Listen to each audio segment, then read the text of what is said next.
Welcome to Beyond the Stethoscope. I'm Arne Facklam, a nurse practitioner and a fellow of hospital medicine. And if you are new to the channel, this is where we explain what's really happening behind the scenes in healthcare in a way that actually makes sense. So today, let's talk about why it sometimes takes time to get a diagnosis. So you've been to multiple appointments with different doctors, all ordering different tests, maybe even different hospitals, and still no clear answer, or worse, you've been given a diagnosis, like then a different one, then told we're not sure.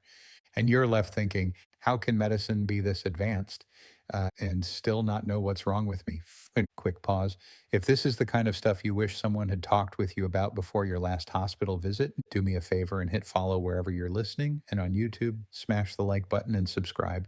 It takes 2 seconds and it genuinely helps more people find this show. We are building something here and you're part of it. Now, let's pull back the curtain because this is one of the most frustrating parts of healthcare and one of the most misunderstood. We like to think diagnosis works like this. You have symptoms, you run a test, you get an answer. But in reality, that's not how most of medicine works. Diagnosis is not a straight line. It's more of a process of elimination. We start with the most dangerous possibilities and things we cannot afford to miss, such as heart attack, stroke, infection, or cancer. We work on ruling those out first, not because they're the most likely, but because they're the most urgent. And once those are ruled out, we move down the list.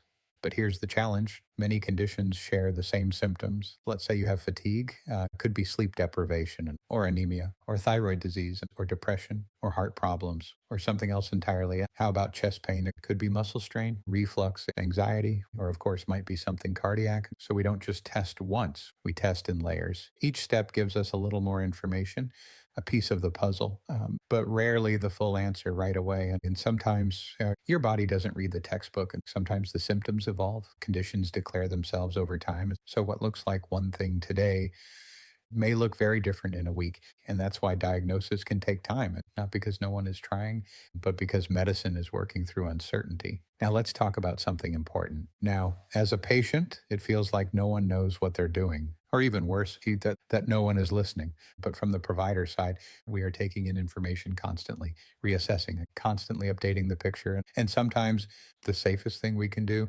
is not rush to label something incorrectly. And that is an important point because a wrong diagnosis can be more harmful than a delayed one. And yes, that doesn't make it less frustrating, but it does explain why it happens. So, what can you do if you're in this situation? First, know that needing time to reach a diagnosis is common, especially with complex or overlapping symptoms. Second, keep track of your symptoms, write them down if it helps. Patterns matter more than single moments. And third, ask your provider, what are we ruling out right now?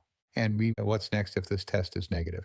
That turns uncertainty into a plan because even when we don't have the final answer, there should always be a direction. If you or a loved one are hospitalized or going to be hospitalized, I have a guide that can help you navigate through a hospital experience. It is the Plain Speak Health Hospital Survival Toolkit, and it is filled with useful information about all points of a hospital stay. It is currently free at ps-health.com. Just log in, leave your email, and the toolkit will come right to your inbox. So until next time, take care of yourself.